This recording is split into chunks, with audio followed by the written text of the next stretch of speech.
welcome. Hi, everyone. Welcome to Beyond Small Talk every Thursday at the 4 o'clock Eastern Standard Time. How is everyone doing today? Welcome to Beyond Small Talk. Welcome, welcome. My name is Jackie Janik, and I am a women's empowerment coach, helping women uncover their purpose, and define their own path in the world. And you are watching Beyond Small Talk. Today, there she is, Alexis Daria. I am so super excited to have on a dear friend, also published author with a new book coming out in August called Had Me At Hola. What a wonderful title. So let me tell you a little bit about Alexis, and then we're going to have her jump right on. Alexis Daria is a native New Yorker, an award-winning author writing stories about successful Latin characters and their occasional messy families. Her debut, Take the Lead, won the 2018 Reader Award for Best First Book. Congratulations on that. And was one of the best romance novels of 2017 in the Washington Post and Entertainment Weekly. Her superpowers include spotting celebrities in New York City, how fun, winning Broadway ticket lotteries, we'll have to know more about that, and live tweeting. So we're so excited to have her on today. Let's get her on, and we're going to talk about purpose, passion, and creating change in the world. We're just waiting for her. So excited. Oh, thank you, Allie. It's been one of those days. Hi, Jackie. Hey, hi, Alexis. How are you? Good. Thanks for having me. Thank you. Oh, thank you for joining. Alexis and I go back way back. We were facilitators together for a empowerment organization, and I am forever grateful to you because of Beyond Small Talk. Yeah, she came up with this. You came up with the title. I did. It was something we were going to do together, and then I guess that was when my focus was kind of shifting. I don't even remember what was going on then. And you asked me, you were like, can I still call it that? And I was like, yeah, go ahead. I know. That's a lesson for everyone. Don't steal anyone's ideas. Ask permission. And I'm so happy that you were like, yeah, sure, take it and run with it. And here we are now, years later. Doing something with it. And, I know that it's taken many forms over the years, so it's really cool to see it kind of come back around. Yeah, we are circle. here thank together. You. And now having a conversation together. So thank you so much for joining. So excited about your book coming up. Can you tell us a little bit about the book and how did you get here? Let's start from the beginning. Let's go back, okay? Like, I know you loved writing, but how did you get to this point? Like, give us a little bit of your journey. So writing was just something that I did. It wasn't like my end goal. I actually started out as an artist. I went to school for fine arts and I studied computer arts and like all kinds of other things. I did photography. I did your headshots once upon a time many years ago. I still use it. Good. I'm glad. We had so much fun that day. But writing was just like a fun thing that I did on the side. And, I think when I was younger, I would think, eventually I would be a published author. But I didn't really think about how I would get there or how that was going to happen. So it wasn't really until I was 30 and I kind of realized, and this was around the time that you and I were, we were in a group together at this point 10 years ago. No, it was less than 10 years. It was 7 years ago. We've known each other for 10 years, but this was a little bit later. And there were like some things changing in my life. And I was like, I've set up my life at this point to be able to do creative projects. And I wasn't doing them. I was just filling up my time with kind of any jobs that came my way. I didn't want to get a full-time job because I wanted the time to be creative. But then I wasn't actually doing it. And I was, in fact, busier and more tired because I had so many other things going on. So I said, okay, I need to cut back on what I'm doing. I need to raise my rates on the things that I am going to keep so that I don't have to work so many hours. And I think at the time I kept like 2 part-time jobs that I was able to make more hourly with. And then I said, okay, I'm going to write a book and I'm going to finish it, because by that point I had been writing a lot, but I had never actually finished a complete book. So I finally did that. I said, come hell or high water, I am finishing a book this year. And I did. And it was a mess. It was like your shitty first draft. Yeah. And I tried revising it and it just wasn't working. So the next year I wrote another book, and I think I wrote another half of a book. And then I said, okay, great. Now I've got 2 books. I have to, get them ready. So that I can send them to an agent or a publisher or something. I didn't even know what the next steps were. I just knew that these books had to be better than they were, and I could not get them there. Mm-hmm. So I was like, all right, there's something missing here, because other people manage to write books, and I am a reasonably intelligent person, and I should be able to figure this out. So I really dedicated myself at that point to learning about story structure, about writing, so that I could have an easier time of it and write a stronger story. So this was really at the point where I was like taking this seriously and thinking, okay, I really do want to try being published. I want to try and get a book published. So that third book that I finished, I queried agents. I sent it to about 50 agents, and some of them told me that, most of them didn't reply at all, which is just kind of how it goes. And the ones who did were like, I really like your writing, but this kind of book is going to be a hard sell. It's kind of weird. It's like a genre hybrid. So I was like, okay, that was the test.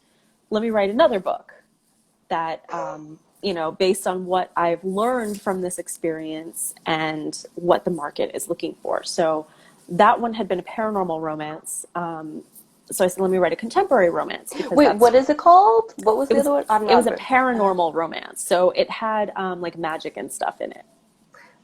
And romance. Yes, and a romance. Like magical romance. Okay. Yeah, it had like Greek mythology and stuff like that. And like the guy owned a coffee shop. It was a lofty goal. Okay. So then I said, let me write a contemporary romance. And a contemporary romance is one that takes place in modern times and doesn't have any, magic or, the characters aren't like in too much danger. That would be a romantic suspense novel, like if they're like on the run from something. So that book ended up being my first published book. And now this was already the 4th full novel that I had written.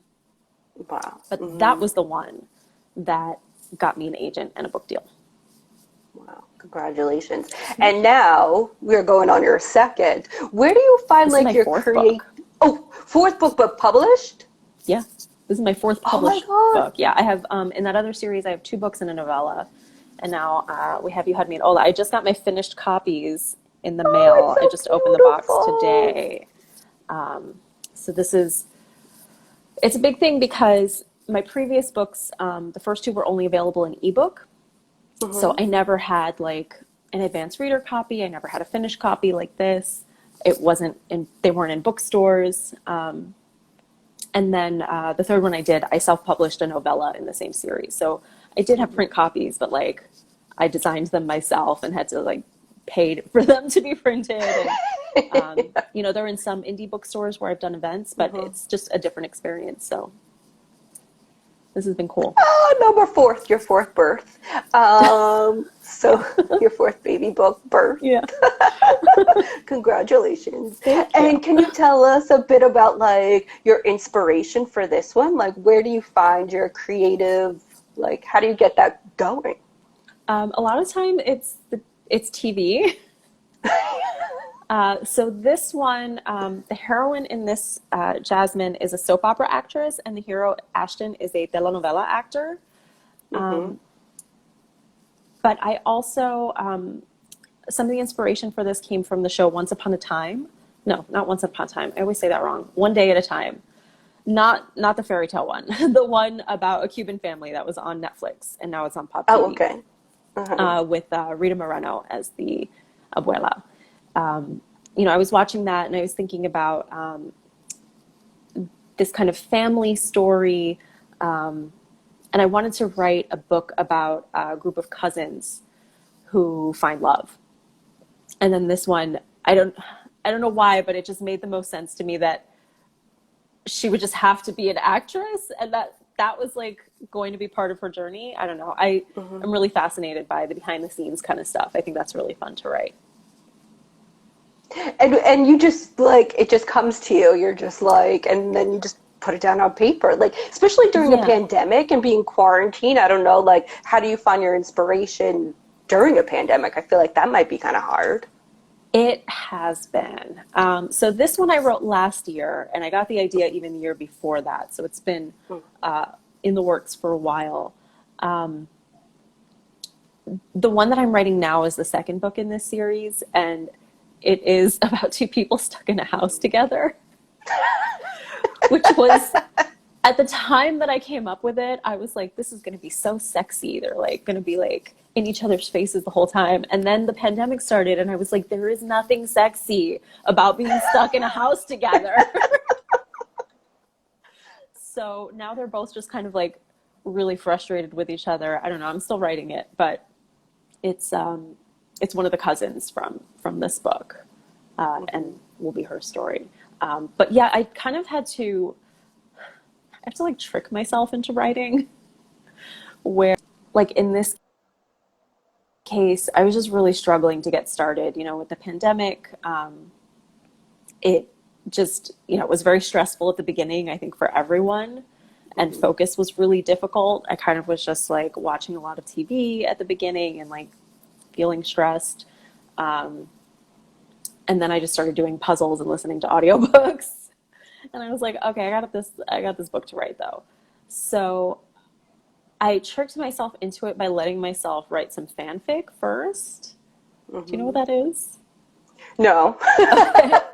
It's like when you write stories about an existing thing. So it's not something that you're going to publish or anything. You're just like writing a story for fun.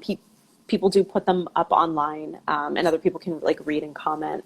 So so I wrote some Star Wars fanfic first. And then that was just to like get myself into the vibe of writing. I also started our morning practice again. I started reading and journaling every morning. So I've been reading books about writing, about creativity, and writing a page in my journal every day. Julia Cameron talks about the morning pages, which is 3 pages. My hands actually cannot do 3 pages anymore because my right hand especially is always swollen. So I do 1 page. And it's just to keep myself in the habit of writing something. And then it makes it easier when I sit down at my desk to the document and have to write a scene. Yeah. Well, that makes sense. Like, during this unusual time, to find creativity or just to like put yourself in this higher vibe level is to follow your joy. Like I see you online doing your massive amount of puzzles. Right. But if that's something like, you're like, oh, I enjoy doing this. So there's no shame in like during a pandemic having joy and bringing joy into your life, which then down the road seems like it sparks the creativity. Yeah. Oh, someone's asking, I'm curious about your Star Wars stories. Yeah, she's curious around your Star Wars stories. Yeah. Well, can she find them somewhere, or no. You'll send it to her? Okay. Those are just for her, Yachty. Those are her own Star Wars. Yeah. But no, it makes sense. You're finding joy. Yeah, you're fine. And the morning practice, so for self-care, this sounds like a great a tool. And just for everyone who's listening, we talk about a morning practice is that when you get up, usually, 3, 3, and 3, meditating, movement, and journaling, or anyone could create something that works in their day, but being mindful around taking time for yourself. I find meditation is one of my favorite versus always writing, but, and movement. You really got to move a little bit. That's been the piece that I really want to get back into. Like behind the screen, I have my exercise bike, which I moved into this writing space at the beginning of the pandemic, and I have not used it once. I even brought over the yoga mat too, and it's just still sitting there rolled up. It's the thing that I can't get to. It was hard enough getting to like, at first it was like all I could do in a day to like make sure that we were feeding ourselves 3 meals a day and like trying to get the grocery order and keeping the kitchen clean. Like that was like that was like where all of my energy went in the day. Yeah. And then with writing, it took me so much to like get back into doing it. And then to actually, like I have a book due this month. And then my next book is coming out just in like 2.5 weeks. So I'm like at the computer like all the time. And I never go outside. So I really want to get back into the movement. I really think it will help, but it hasn't happened yet. So I'm not going to stress myself out about it either. Right. No judgment. No judgment. No. It's a pandemic. We throw judgments out the window. Right. Just no judgment. So now with this book and launching a book during a pandemic, has it pivoted the industry? Like, how are you promoting it? How are you showing up? And how are you like spreading the word of this? Yeah, it's definitely going differently than I expected it to, especially because this is my first time doing a traditionally published print book. I was expecting to go to do live events. I was going to do a tour this summer. I had conferences and signings and, things like that I was going to do. And then now I'm like, I'm not going anywhere this year. Certainly not getting on a plane. So a lot of the events have shifted online. So I have a lot of those going on. I did one earlier today for the Virginia Festival of the Book. And I have a lot more coming up over the next couple of months.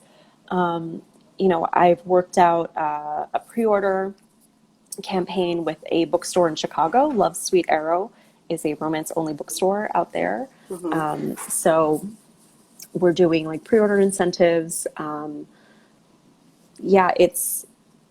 It's different for sure. And this is like your first one, so I'm like, I wanted it all for you. And I mean, I've seen you facilitate and lead circles, and you've been in front. So, but sometimes I feel like authors are like behind their books, and it's maybe more challenging for them to be in the front. Like, how do you feel being the face of your book? How does that make you feel? Fine. Yeah, I think it's because, I have so much experience doing those sort of things, teaching, facilitating, so I know, some authors really don't like doing in-person stuff. They don't want to be on camera, or they don't want to go to in-person events. But I think it's just, some people gravitate toward those things. Some people really hate it, and some are kind of, I personally really love doing in-person stuff. So that's been, a little harder as well. I would love to like go to a place where there's like a bunch of readers and just chat, hang out, get like one-on-one time with your audience. Like, that's the best market research out there. Find out who's reading your books, why they're reading your books, like what do they love about you and your books. It's also just like I'm a reader too, so I love to talk about books and writing and reading and all of that. So it's, but we're finding ways to do that in the online space and in, virtual panels and things like that. So it's actually been nice because it's also, it makes it more accessible for readers who can't get out to those things, or readers who live in different areas. Like I'm in New York City, we're both in New York City, and there's only so many places that I could go before when we could travel. So it's, it's different for sure, but I feel okay with it. The biggest challenge is like, oh, I gotta like wash and blow dry my hair before I go on camera. Because most of the time I'm like sitting here in my pajamas with like, messy bun and certainly no makeup on. It happens. Again, no judgment. So it's like you have a further reach, and then you can do things like this with people like me, and share your story and your book. And so last question. So we talk a lot about self-care, right? And what can you offer viewers? Like, what do you do as a woman during a pandemic, as a writer, as a friend, as women supporting women? What do you do for self-care? Well, as a writer, some of the things that I'm doing right now are my boyfriend bought all of these like hand exercise things.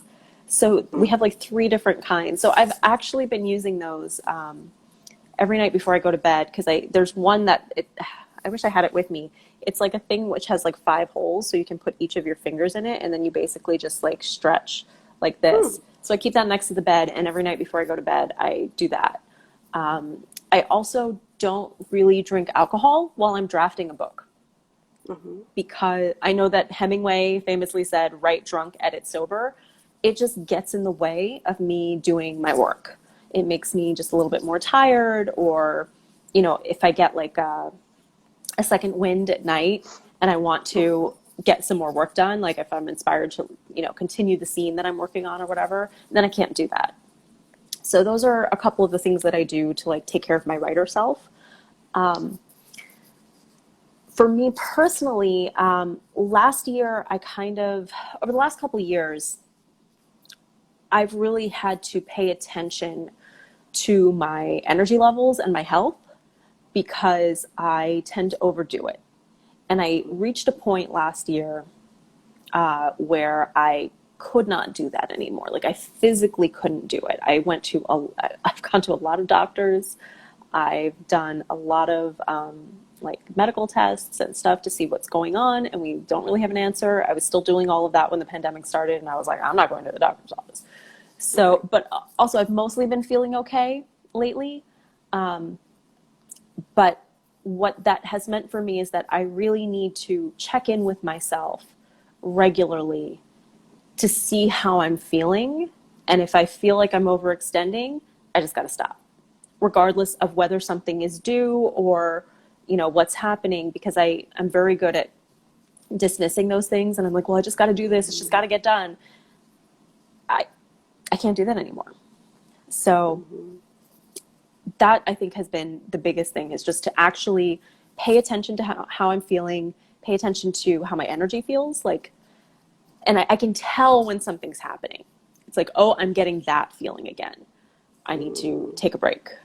And this is where, like the puzzles and the audiobooks are really kind of my go-to relaxation thing now. And it started, I think, more as a distraction, because if I'm doing a puzzle and listening to an audiobook, I literally can't be thinking about anything else. Well, then you're super present, Right. like you're just like still in the moment. Yeah, I'm not thinking about the news or the pandemic or the government or my deadlines or anything like that. Yeah. So that has been just kind of like my thing that's like just for fun. I'm not like turning that into a job or anything like that, because the writing was something that was fun, and then it became my job, and that has been a shift as well. Right. And when things start to lose their joy and feels like work, it's not as like, you're like, like whatever. Then you have to find something else that right, and then you have to evolve. Correct. Well, thank you so much. I love your self-care tips, especially about checking in. And not only do you check in and you're aware of your body, but you listen to it. Sometimes people check in, they're like, oh yeah, my body's telling me this, and then just throw that out the window. So there's like multiple steps, but all that. And then it's just actually doing it, right? Right, yeah. Well, thank you so much. Can you tell us one more time the title of the book, and where can we get it, and when is it out, and will you offer any signed? This is You Had Me At Hola. It comes out August 4th. You can get a signed copy through Love's Sweet Arrow along with the pre-order gifts. You can also get signed copies through Target. They are also accepting pre-orders, and they will be in the stores. And it will be a special Target edition that has some extra stuff in the front and the back of the book. And it's a big deal, girl. You're going to be in Target. I can't wait to see you in Target. I'm going to go to Target and just take a picture of me with your book. There's like no Target for me to go to around here. I was like, is the one like downtown gonna have, like, do they even have books there? I don't even know. I don't know. I know they're at you got to maybe go to Queens or to the Burbs, because you're like Queens. Well, I'm certainly not getting on a subway, but my boyfriend said that he was like, we're gonna have to get his parents to like drive us like somewhere around the Target's city. like huge. Target's a really good, huge retailer. You're going to have so much reach, and your cover's beautiful. I mean, that pops on shelves. It looks beautiful on your story. Don't give out too much, but like, how exciting is the story? They follow me. Yeah, So, it's a romance. It's about actors. It's definitely steamy, and yeah, and it's about Puerto Rican actors in New York City filming the novella remake together. So it's a lot of fun. great summer read. Andre says there's one near Barclays. I know, but I'm not getting on the subway. It's true. I did forget about the one there's one in Fulton Mall too, a Target. Yeah. Well, you gotta go, girl, because that's a big deal. Target's a big deal. You gotta go. I do. I gotta like take a picture. I'll probably start like take a picture at Target. But how many times do you get published your first book in Target? Your first little, first Target book. And anyone who pre-orders can get access to. I got like a webcomic made by Mia Dresden, and it's so cute. I can't wait for people to see it. So all of that is at the link in my bio. Awesome. So I'm going to put that on here. Thank you, thank you, thank you. Everyone, go out and get Alexis' book August 4th or pre-order. Or when you're in Target, and I know, people are still shopping for something at Target, and you're always in there for like 3 hours anyway. Stop by the book owl, right? You're always like, why did I need this? But Target's great that way, right? And go get her book. I do it Hola. I say it fine, right? You had me at Hola, right? Yeah, I say it okay. Yeah, great. Yeah. And go get it. I'll be reading it too. But thank you, thank you, thank you. And for your self-care tips. They're so important for us, especially now. And good luck with your next book. Thank Keep you so much on for the having creative me, Jackie. writing. It's so good to talk to you. You too. And stay tuned next week, everyone. Beyond Small Talk every Thursday at 4 o'clock. Bye. Bye.